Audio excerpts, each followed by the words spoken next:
Բարեկալուս Civilnet, մինչ հարցազրույցին անցնելը խնդրում ենք բաժանորդագրվել Civilnet-ի YouTube-յան էջին, հավանել այս տեսանյութը, տարածել սոցիալական ցանցերի ձեր էջերով, ինչպես նաև եթե գնահատում եք անկախ լրագրությունը, խնդրում ենք այցելել Civilnet-ի կայքեջ եւ սեղմել donate կոճակը, ինչպես նաև շատ շնորհակալ ենք նրանց, ովքեր արդեն դա արել են։ Իսկ իմ հյուրը քաղաքական մեկնաբան Հակոբ Բադալյանն է։ Բարև ձեզ։ Հակոբ, շնորհակալ եմ հրավերը ընդունելու համար։ Հայաստանի քաղաքական կյանքում, հատկապես վերջին շրջանում, մենք տեսնում ենք իրավիճակ, որ կրքերը գնալով ավելի բորբոքվում են, դրան զուգահեռ բովանդակությունը նվազում, զուտ քաղաքական բովանդակությունը, իսկ քաղաքական քննարկումների մակարդակը կամ քաղաքական քննարկումներում ավելի է սկսում գերակշռել լուտանքները, փոխադարձ հայհոյանքները եւ շատ սուր քննադատությունները, որոնք այդքան էլ կապ չունեն քաղաքական բովանդակության կամ որևէ այսպես լուրջ բովանդակության հետ։ Ինչու է այդպես։ Նախ առաջին հերթին իհարկե քաղաքականությամբ զբաղվողների որակով եւ հատկապես այն մարդկանց որակով, որոնք պաշտոնի բերումով, կարգավիճակի բերումով պատասխանատու են ընդհանրապես քաղաքական միջավայրի արդիականացման, համակարգի ռեֆորմացիա եւ այլնի համար, բայց այդ պատասխանատվությունը պարզապես տապալել են կամ չցանկանալու կամ չկարողանալու պատճառով, ընդհանուր առմամբ իհարկե որակներով Հայաստանում ներքաղաքական կյանքը երբեք առանձնապես աչքի չի ընկել դրանով, բայց աստիճանական առումով եղել է անկում եւ մենք տեսնում ենք, որ իհարկե հաճախ թվում է թե ավելի ներքև հնարավոր չէ, բայց անընդհատ իջնում ենք ներքև։ Սա իհարկե նաև պայմանավորված է նրանով, որ ժամանակակից, այսպես ասած, տեղեկատվական միջավայրը ստեղծել է մի իրավիճակ, երբ ամենաշատ սպառվողը ցավոք սրտի հենց այդ ապրանքն է, շատ արագ, հնարավորինս լայն։ Իհարկե հասարակության մի մեծ մաս իմ համոզմամբ եւ նաև սոցհարցումներն են դա ցույց տալիս, դուրս է մնում այս ամենից, բայց քաղաքական դերակատարների գերակշռող մասը գերադասում է աշխատել այն շրջանակների հետ, որոնք սպառում են, քան զբաղվել որակական արդիականացմամբ եւ ներգրավել այն հանրային շերտերը, որոնք այս ամենի հանդեպ անտարբեր են եւ ակնկալում են բովանդակություն, որակ եւ այլն։ Վարդան Ղուկասյանը, նկատի ունեմ Դոգը, հայտնի բլոգեր, որ այս պահին չկա եւ բովանդակություն չի ստեղծում, կարծես հիմա ընդդիմությունը եւ իշխանությունը, որոնք մի քանի գլուխ բարձր պետք է լինեին, նրա հրտադրեց բովանդակության, որը լի էր լուտանքներով, հայհոյանքներով,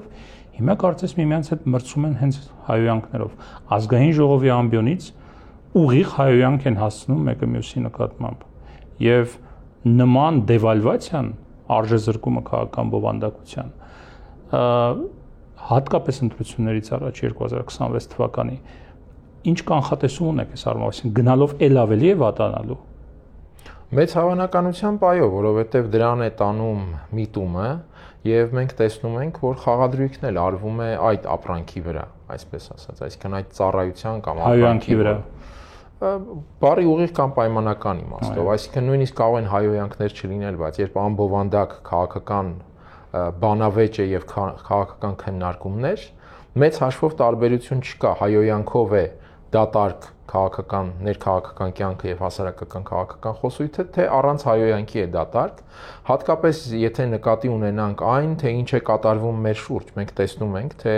համաշխարհային process-ները ինչ տրամաբանությամբ են զարգանում մեր շուրջ, ինչ նոր մարտահրավերներ եւ նաեւ հնարավորություններ են դրանք ենթադրում, բայց այդ մարտահրավերներին հակազդելու եւ նաեւ արդյունավետ հակազդելու եւ նոր հնարավորությունները արդյունավետ օգտագործելու համար պետք է, որպեսզի քաղաքական միտք եւ բովանդակություն լինի, քննարկումները, բանավեճերը առարկայի որևէ առարկայի շուրջ լինեն եւ ոչ թե անձերի, ընդ որում այդ անձերին սեվացնելու տրամաբանության մեջ։ Ցավոք սրտի սա ընդհանուր առմամբ այն մեծ բացի հետևանքն է, որ մենք ունեցել ենք անցնող այդ 3 տասնամյակի ընթացքում, երբ չենք զարգացրել ինստիտուտները։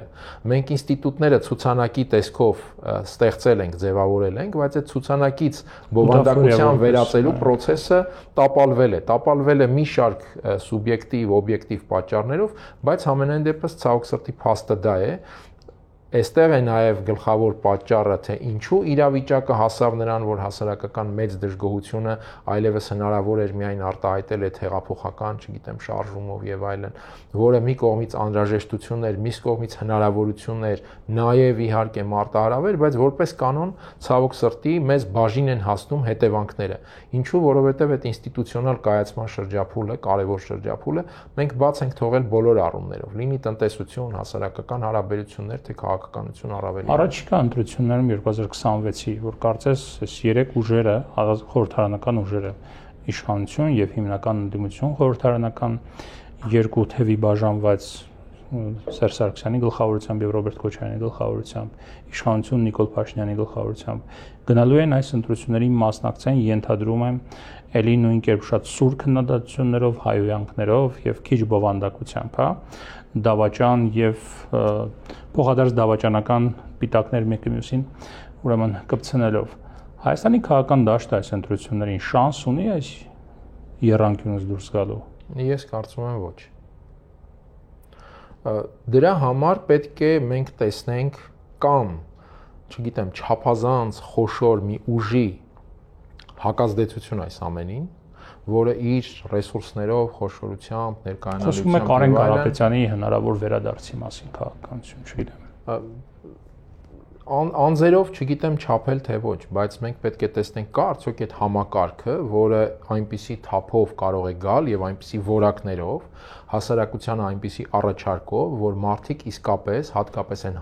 անտարբեր մասը, որ մենք դիտարկում ենք եւ սոցհարցումներն են ցույց տալիս մոտ 60-70%, այդ մասը կարող է իսկապես գնալ այդ առաջարկի հետևից։ Հիմա այդ առաջարկողը ով կլինի, սա նույնիսկ ինչ որ իմաստով կարող ենք դիտարկել երկրորդական, բայց եթե նոր դեմքեր են գալու ընդամենը հին որակը նորովի փաթեթավորելու եւ այդ հին որակի վերարտադրությունը, ստատուս քվոն ընդամենը գուցե առավելագույնը տեղափոխումներով եւ այլն պահպանելու, սա բնականաբար որևէ կերպ չի կարող տալ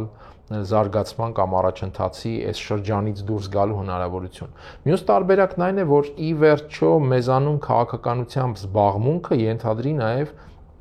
ռազմավարական աշխատանք, այսինքն լինեն քաղաքական պրոյեկտներ, որոնք սկսեն այս կետից, ենթադրենք, բայց հաշվարկելով, որ 10 տարի անց են իրենք լինելու X կետում։ Որպես կանոն Հայաստանում այդ քաղաքական պրոյեկտները ձևավորվում են հետևյալ տրամաբանությամբ՝ մասնակցել ընտրություններին,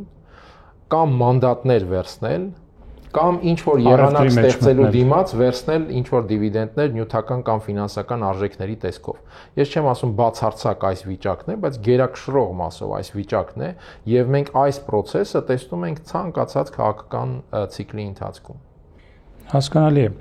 Ինչ օրակարգերով են ըստ ձեզ մասնակցելու այդ ընտրություններին, որոնք հիմա կարծես սաղմնավորվում եւ ձևավորվում են իշխանությունը եւ ընդդիմությունը։ Ինչով պետք է գնան։ Օրինակ իշխանության հիմնական ասելիքը ինչը պետք է լինի հանրությանը, որն է լինելու հաղթաթուղթը։ Եթե դիտարկում ենք ինչը պետք է լինի, բնականաբար այստեղ շատ կարող ենք խոսել առարկայական ինչ պետք է լինի։ Ինչն է լինելու, սա մենք տեսնում ենք արդեն իսկ, որ լինելու է այդ պայմանական ասած ինքնիշխան չինքնիշխան պայքարը, այսինքն ասելու են, որ եթե մենք չենք, Հայաստանը չի կարող լինել ինքնիշխան, եթե ուզում եք Հայաստանը լինի ինքնիշխան, մեզ, չգիտեմ, ստրուկ չդարձնեն, մեզ գաղութ չդարձնեն եւ այլն, ուրեմն պետք է ձայնտակ մեզ։ Սա ակնհայտ է, արդեն իսկ ակնհայտ է եւ հիմա փորձ է արվում ձևավորել դրա խաղարկման առավելագույնս նպաստավոր հասարակական միջավայր մտայնությունների, տեղեկատվական մթնոլորտի եւ այլնի իմաստով։ Այստեղ հարցը առաջանում է հետեւյալ շեշտադրմամբ. իսկ կլինի ուժ, որը հնարավորություն կտա դուրս գալ այս պարտադրված ցիկլից, այդ սև սպիտակի տրամաբանությամբ։ Բոլոր հարցերում է մեզանում այս երկու ծայրահեղությունների պայքար պարտադրվում։ Ցավոք սրտի ես չեմ տեսնում հենց այդ հնարավորությունը, այսինքն չեմ տեսնում այն ուժը, որը աշխատանք տարել է, որպեսզի հնարավորություն լիներ ընտրությունից առաջ դուրս գալ այս ցիկլից։ Թեպետ 64% ընտրազանգված կա հիմա կամ մարդկանց 64% կա այս հարցումների, որոնք չեն ցանկանում որևէ մեկի հետ առնչվել։ Այո, դրա հետ աշխատանքը չի կատարվել։ Աշխատանք չէ այն, երբ մարդիկ ասում են դե մենք ոչ նախկին ենք, ոչ ներկա ենք։ Մենք երրորդ ուժ ենք, եկեք մեզ ընտրեք։ Այո, ինքնաբերաբար մարդը գնալու է եւ այսպես ընտրի այդ տարբերակը ոչ։ Հայաստանի հանրությունը այնքան բան է տեսել այս տարիների ընթացքում, որ այլևս միայն այդպես շոշափելով, տեսնելով, շոշափելով եւ առարկայորեն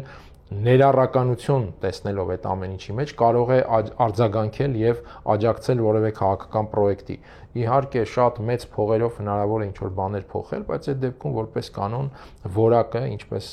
նշեցի, չի փոխվում։ Քաղաքական ընդդիմությունը կարող է արդյոք իշխանության պարտադրած այդ նարատիվների միջավայրը փոխել։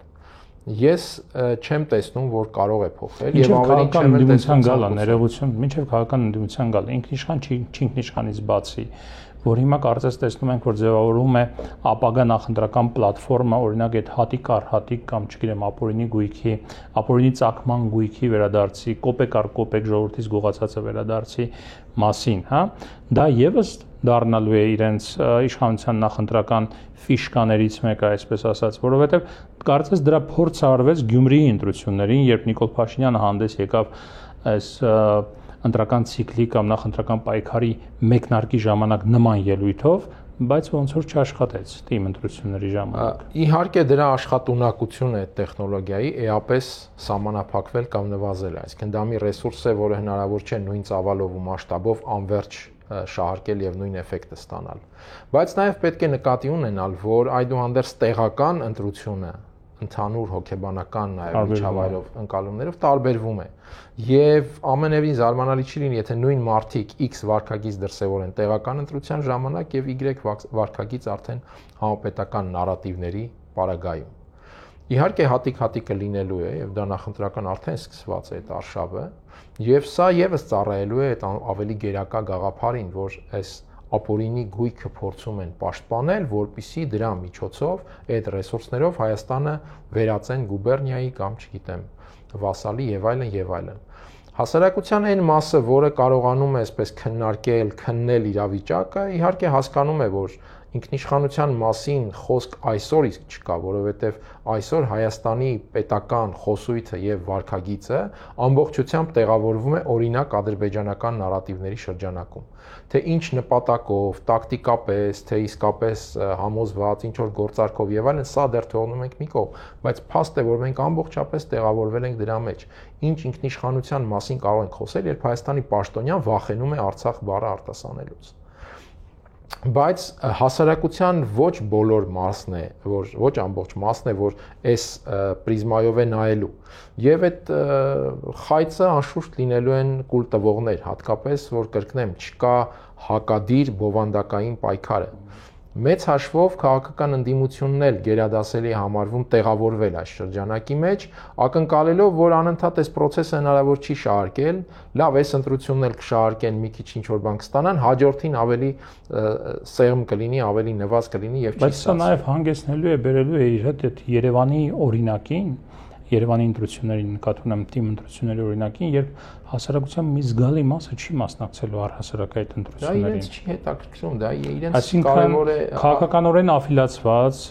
հետաքրքրված փոքրամասնության ընտրությունը կամ փոքրամասնության իշխանությունն է լինելու այս իշխանությունը, ապագա իշխանությունը։ Քաղաքական դերակատարներին դա կարծես թե չի հետաքրքրում, բոլորի համար գերադասելի է սեփական ընտրազանգվածի հետ աշխատել եւ այդ,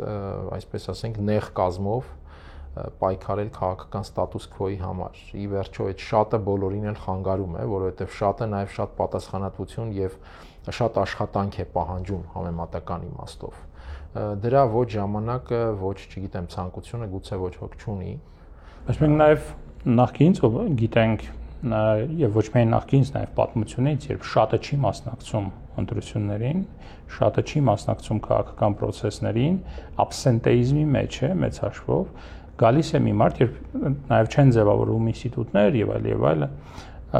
ընդդիմություն, իշխանություն, նորմալ պայքար, գալիս է մի մարդ եւ ոչ թե կուսակցությունը, ոչ թե ընդդիմությունը, ոչ թե, չգիտեմ, ինստիտուտը, այլ մարդը անում է հեղափոխություն, հիմնվելով այդ մեծ զանգվածի վրա։ Սա վտանգավոր իրավիճակ է։ Ես հեղափոխությունների այդպես բանաձև պատմության մասնագետ չեմ կարող լայն իմաստով գնահատել այդ տրամաբանությունը, բայց եթե 2018-ի մասին ենք խոսում, ես այդ ժամանակաշրջանից բազմաթիվ անգամ անդրադարձել եմ, գրել եւ խոսել, ես չեմ համարում, որ դա մեկ մարդու իրականացրած հեղափոխություն էր, գուցե մեկ մարդով իրականացված, բայց այդ հեղափոխությունը հնարավորություն է դարձել ամբողջ այն համակարգի լոյալության պայմաններում, որ եղել է մինչև հեղափոխությունը։ Թե ինչու պատճառները եւ այլն կարող են երկար քննարկել, բայց ես կարծում եմ դա մեկ մարդու միջոցով արված, բայց ոչ թե մեկ մարդու արած հեղափոխություն։ Նկատում եմ, երբ քաղաքական համակարգը ունի լայն լեգիտիմություն, դա ապագա ցնցումների դուռ է բացում։ Համաձայն եմ, այո, դա բացում է ցնցումների դուռ, այդ ցնցումներին կամ համակարգն է արձագանքում, կամ այլ համակարգեր, առավելապես դրսից նաև։ Օրինակ, երբ հիմա մենք քննարկում ենք այդ Հայաստանի ներքին դիսկուրսը, մենք տեսնում ենք, որ դրա որակը կամ անորակությունը ավելի շուտ Հայաստանը ամբողջապես կառավարելի է դարձնում արտաքին ցանկացած ուժի համար։ Իսկ այդ ուժերը այսօր չափազանց շատ են, կառավարելի են իմաստով, որ մեր հասարակական ռեակցիաները քաղաքական տրանսլյատորների մակարդակով չափազանց կանխատեսելի են, այսինքն այդ հայտնի պատմությունը, երբ գիտես ինչ անել, որպեսզի կապիկը ծառի վրայից բանան նետի, քարով խփում ես կապիկին, ինքը բանանը պոկում ծառից եւ գցում է քեզ։ Մի քիչ պարզունակ բան է, բայց մեր հասարակությունը ցավոք սրտի